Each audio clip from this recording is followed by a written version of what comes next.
The BJP had to change. अब ये has to, have to और हैड टू और will have to, shall have to, ये क्या होता है? ये बताते हैं कि कोई अंडर कंपल्सन कुछ करना पड़ता है। जैसे हैज टू, हैव टू है, मैं कहूं कि मुझे पढ़ाना पड़ता है, आई हैव टू टीच। आपको पढ़ना पड़ता है, यू हैव टू स्टडी, है ना। हम सभी को मेहनत करनी पड़ती है, we all have to work hard. इस प्रकार से सेंटेंस बनते हैं।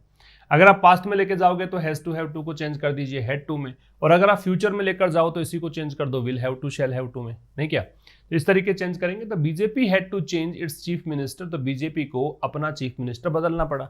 अब ये इट्स आ रहा है, वो पॉजेसिव एडजेक्टिव है, किसका? बीजेपी का, है ना। तो ये मैंने कल ही बताया था कि देखो दो प्रकार के इट्स होते हैं, एक ये वाला इट्स और एक ये इट्स। ये तो कॉन्ट्रैक्टेड फॉर्म है इट इज का, और ये इट्स जो है पॉजेसिव एडजेक्टिव है, ठीक है। यहां अपोस्ट्रोफे नहीं आता। तो इसके बाद में अगर नाउन हो ना तो इसके बाद में इसमें अपोस्ट्रोफे मत लगाना। नाउन है, इसका मतलब पॉजेसिव एडजेक्टिव निश्चित रूप से, ठीक। तो the BJP had to change its chief minister, तो बीजेपी को बदलना पड़ा अपना मुख्यमंत्री, किसमें? उत्तराखंड में। ट्वाइस, दो बार, और वंस एक बार, ट्वाइस दो बार, थ्राइस तीन बार, ऐसे करते हैं। विद इन मतलब इसके भीतर भीतर। स्पेन का मतलब होता है पीरियड। और 4 मंथ्स, 4 महीने के पीरियड में 2 बार मुख्यमंत्री बदलना पड़ा, रिसेंटली, हाल ही में, ठीक है। पॉइंटिंग टू, इशारा करते हुए, पॉइंट टू का मतलब इशारा करना, पॉइंट में टू लगेगा। द पिटफॉल्स, पिटफॉल का मतलब होता है डेंजर, हैजार्ड, पेरिल, खतरा, खतरे की ओर इशारा करते हुए। खतरा किसका? इन इफेक्टिंग चेंजेस, बदलाव लाने में। इफेक्ट का मतलब होता है ब्रिंग अबाउट या कोज, है ना। मैंने बताया था इफेक्ट यहाँ पे वर्ब के रूप में लिया है, इन प्रेपोजिशन है तो आगे आईएनजी लग गया। तो बदलाव लाने में खतरे को और इशारा करते हुए, इवन व्हेन, वो भी तब, मतलब उस स्थिति में भी जब दे आर प्री मेडिटेटेड, कि बदलाव जो हैं क्या हैं? प्री प्लान्ड है, मतलब पहले से इनकी प्लानिंग की जा चुकी थी। कहने का मतलब यहां देखिए, बीजेपी को मुख्यमंत्री बदलना पड़ा उत्तराखंड में 4 महीने के समय सीमा के भीतर भीतर, हाल ही की बात है। ये इशारा करते हुए कि भी खतरा था किसमें? बदलाव लाने में, कि वहां की राजनीति में कोई बदलाव करना चाह रही थी तो उसमें खतरा लग रहा था बीजेपी को, और वो भी तब जब ये प्री मेडिटेटेड थे। बदलाव तो इनके प्री प्लानिंग चल रही थी, बदलाव तो करना ही था इनको, ठीक है ना। तो बदलाव इनको करना था और इन्होंने बदलाव किया, इनको पता था खतरा है बदलाव करने में और इन्होंने बदलाव किया भी, तो इन्होंने 2 मुख्यमंत्री बदल डाले वहां पे, ठीक है। तो बीजेपी सब्जेक्ट है, इसकी वर्ब हैड। इसके बाद में आपको पिटफॉल दे रखा है, पिटफॉल का खतरा है। इफेक्टिंग है, इसका मतलब ये वर्ब के रूप में है तो इसका मतलब ब्रिंग अबाउट या कोज है।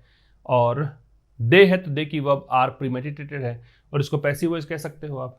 वैसे ये पैसिव का स्ट्रक्चर नहीं है, यूँ कह सकते हो इसको कि दे सब्जेक्ट हो गया, आर लिंकिंग वर्ब हो गया, ये एडजेक्टिव हो गया, ये एडजेक्टिव के रूप में दे रखा है, कॉम्प्लीमेंट है इसका। Mister Yeddyurappa is no pushover. Pushover का मतलब होता है कोई ऐसा व्यक्ति जिसको आप आसानी से मना सको। वन हु इज इजीली परस्यूडेड, ठीक है, तो जिसको आसानी से मनाया जा सके वो कहलाता है पुश ओवर। तो मिस्टर येदुरप्पा ऐसा नहीं है कि आसानी से मानने वाले थे कि भाई मुख्यमंत्री पद छोड़ दो, उन्होंने मान लिया हो कि हाँ भाई आप कहोगे वैसा ही करेंगे। एंड रिमेन्स एजाइल, और ये मतलब बने हुए हैं। एजाइल का मतलब फुर्तीला। एक तो होता है एक्टिव, जैसे एक्टिव दे रखा सक्रिय कि राजनीति में सक्रिय है। एक फुर्तीले मतलब वृद्धावस्था है फिर भी ये एकदम यंग की जैसे काम कर लेते हैं। तो एजाइल का मतलब होगा निम्बल, एजाइल का मतलब ब्रिस्क, एजाइल का मतलब स्विफ्ट, और काफी ये फुर्तीले हैं और सक्रिय हैं 78 की आयु में भी, ठीक है। तो मिस्टर येदुरप्पा जो है वो पुश ओवर नहीं है, इनको आसानी से नहीं मनाया जा सकता, और ये अभी भी सक्रिय भी हैं और काफी फुर्तीले भी हैं 78 की आयु में भी। ही हैज ऑलरेडी सेड, उन्होंने पहले ही कहा।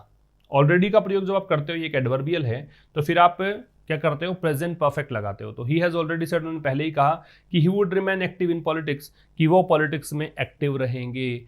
चूंकि यहाँ पे वुड इसलिए लगा रखा है क्योंकि ये इमेजिन कर रहे हैं, मतलब ये कल्पना है कि भविष्य में ऐसा रहेगा, ठीक है। तो वो भविष्य में क्या रहेंगे? एक्टिव रहेंगे पॉलिटिक्स में, ये उन्होंने पहले ही कह दिया।